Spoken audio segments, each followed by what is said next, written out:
ముందుగా అందరికీ దసరా శుభాకాంక్షలు తెలియజేస్తూ మన ఉషా వంటిల్లుకు స్వాగతం.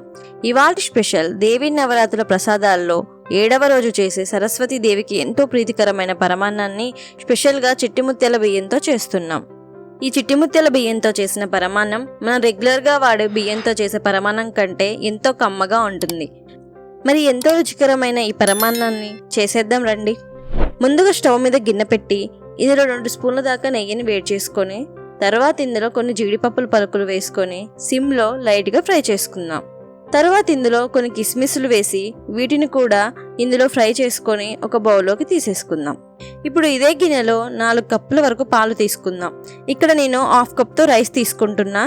సో ఇందులో ఇదే కప్పుతో పాలను కూడా కొలిచి తీసుకుంటున్నాం.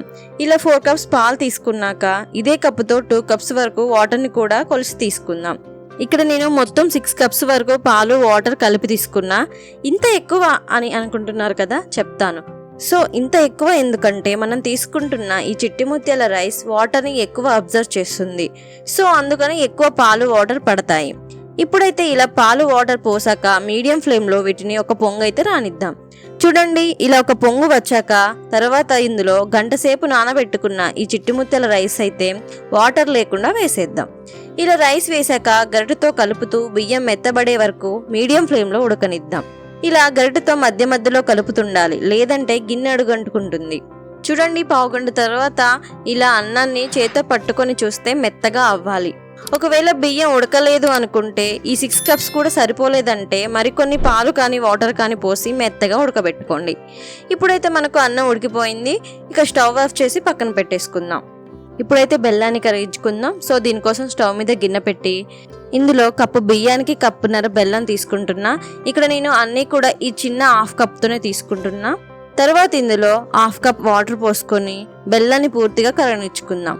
ఇక్కడ బెల్లం జస్ట్ కరిగి ఒక పొంగు వస్తే సరిపోతుంది.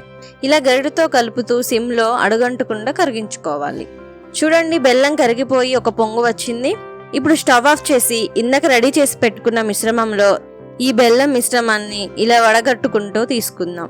ఇలా వడగట్టడం వలన బెల్లంలో ఉన్న చిన్న చిన్న నలకలు అనేవి ఇందులో పడకుండా ఉంటాయి. సో ఇప్పుడు దీన్ని ఇలా ఒకసారి కలుపుకుందాం. ఇలా కలిపిన తర్వాత ఇందులో వేయించి పెట్టుకున్న జీడిపప్పులు కిస్మిస్లు కూడా వేసేసుకుందాం. అలాగే 2 దంచిన ఇలాచీని కూడా వేసి మొత్తాన్ని ఇలా గరిటెతో ఒకసారి కలుపుకొని ఒక బౌల్లోకి తీసేసుకుందాం. అంతే, అమ్మవారికి ఎంతో ఇష్టమైన పరమాన్నం రెడీ. మరి ఈ నవరాత్రులకు మీరు కూడా ఈ విధంగా పరమాన్నం చేస్తున్నారో లేదో కింద కామెంట్స్లో చెప్పండి. అలాగే వీడియో నచ్చితే లైక్ చేసి సబ్స్క్రైబ్ చేసుకోండి. అలాగే మీ ఫ్రెండ్స్కి షేర్ చేయండి. Thank you.